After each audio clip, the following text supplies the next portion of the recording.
विश्वासों की वाहिनी, संस्कृति की सरलता है गंगा।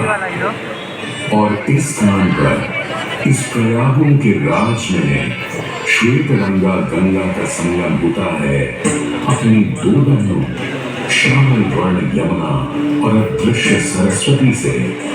और इस त्रिवेणी संगम के कारण ही यह जगह इतनी महत्वपूर्ण हो जाती है। गंगा के उद्गम के बारे में जो पौराणिक कथा प्रचलित है वो बड़ी ही रोचक और मनमोहक है। तो आइए क्यों न आज हम आपको गंगा अवतरण की कहानी सुनाएं, दिखाएं।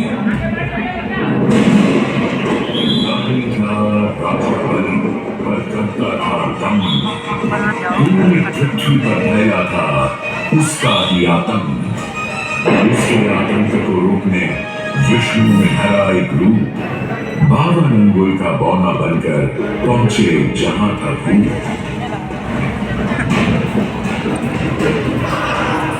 सारे दरबारी बौने ब्राह्मण पर हंसे, पर बाली ने जब उसे दान मांगने को कहा तो उसने कुटिया बनाने को केवल 3 पग भूमि मांगी। पर जब बौने ब्राह्मण ने भूमि नापनी शुरू की तो जैसे भूचाल दिया गया।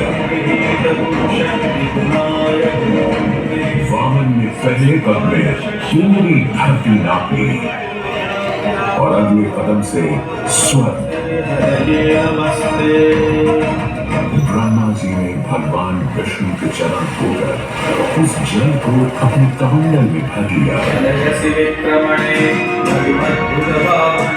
और अब वामन अवतार ने अपना तीसरा पग बलि के सिर पर रख उसे पाताल लोक भेज मुक्ति दे दी।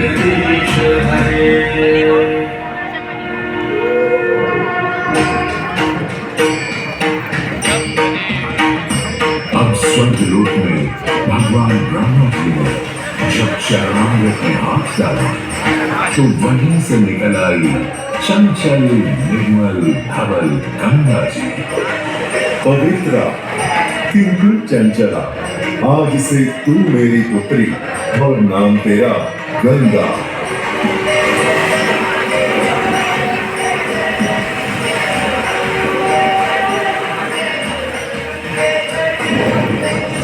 उधर कुछ समय बाद सतयुग में इक्ष्वाकु कुल के सूर्यवंशी राजा सगर ने सारे संसार को जीतने के लिए एक अश्वमेध यज्ञ का संकल्प किया। सुने सुने सुने, सब सुने, या चिन्हित पूजित धवल अश्व जहां भी जाएगा वो भूमि राजा सगर की मानी जाएगी। यदि किसी ने इस अश्व को रोका या पकड़ा तो उसे सगर के 60,000 एक पुत्रों और उनकी लक्षाधिक सेना का सामना करना पड़ेगा। सुने सुने सुने। सगर का अश्व अजेय अपराजेय बढ़ता जा रहा था और स्वर्गलोक में बढ़ती जा रही थी देवेंद्र इंद्र की दुविधा। डरकर वो अश्व को रोकने की युक्ति लगाने लगे। इंद्र ने राजा सगर के उस घोड़े को चुरा लिया और छल से महर्षि कपिल के आश्रम में बांध दिया। घोड़े को खोजते हुए राजा सगर के 60,000 पुत्र महर्षि कपिल के आश्रम में पहुंचे। वहां घोड़े को बंधा हुआ देख क्रोधित पुत्रों ने कपिल मुनि को घोड़ा चोर समझा और उन्हें अपशब्द कहने लगे। वाचाल कुमारों, यदि कपिल ऋषि ने खोली आंख तो तपस्वी योगाग्नि से जलकर तुम सब हो जाओगे राख।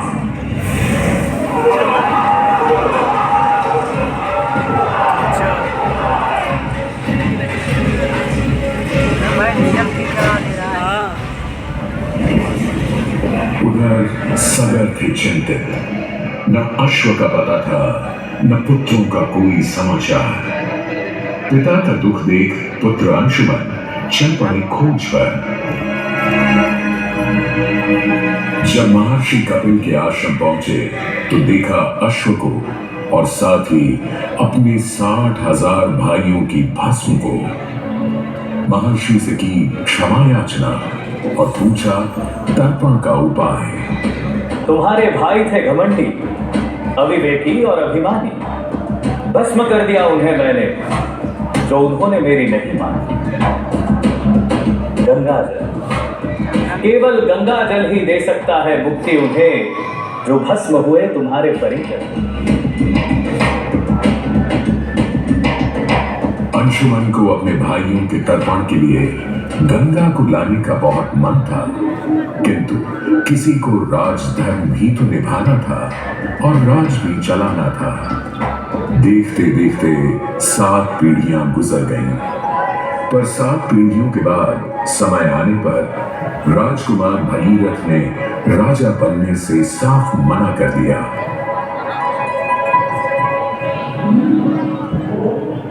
क्षमा कीजिए,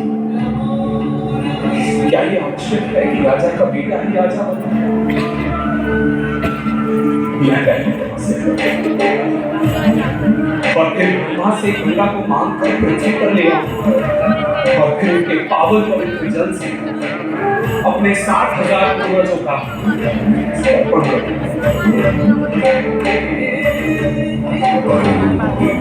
वर्ष बदले, ऋतुओं की हवा बदली, नदियों के किनारे बदले, किंतु नहीं बदला भगीरथ का संकल्प, गंगा उतरण।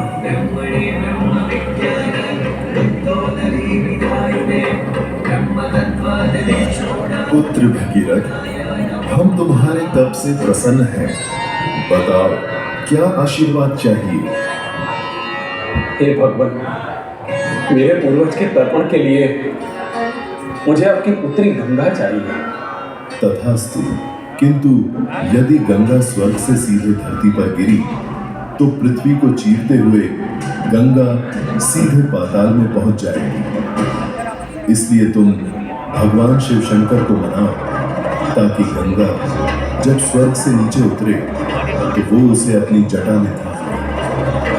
अब भगीरथ ने एक अंगूठे पर खड़े होकर भगवान शंकर को मनाने के लिए शिव शंकर का जाप शुरू कर दिया।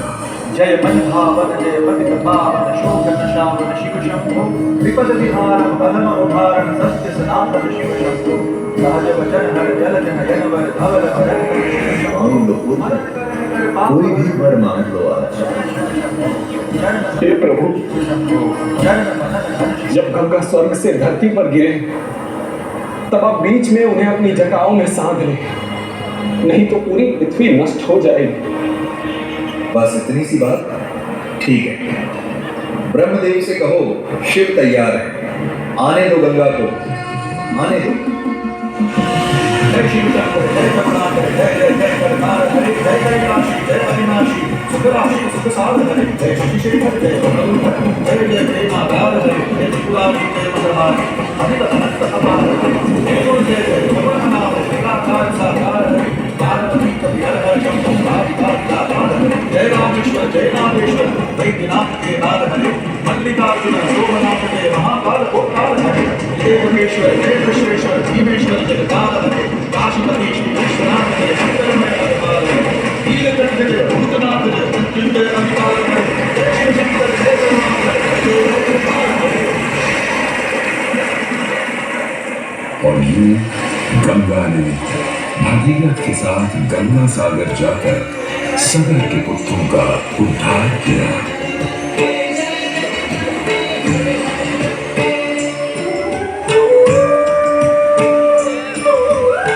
साथ ही वह भारत की सबसे महत्वपूर्ण नदी बन गई, जिसका भारत के जीवन में धार्मिक, आर्थिक, सामाजिक, ऐतिहासिक अभिदान अनंत है।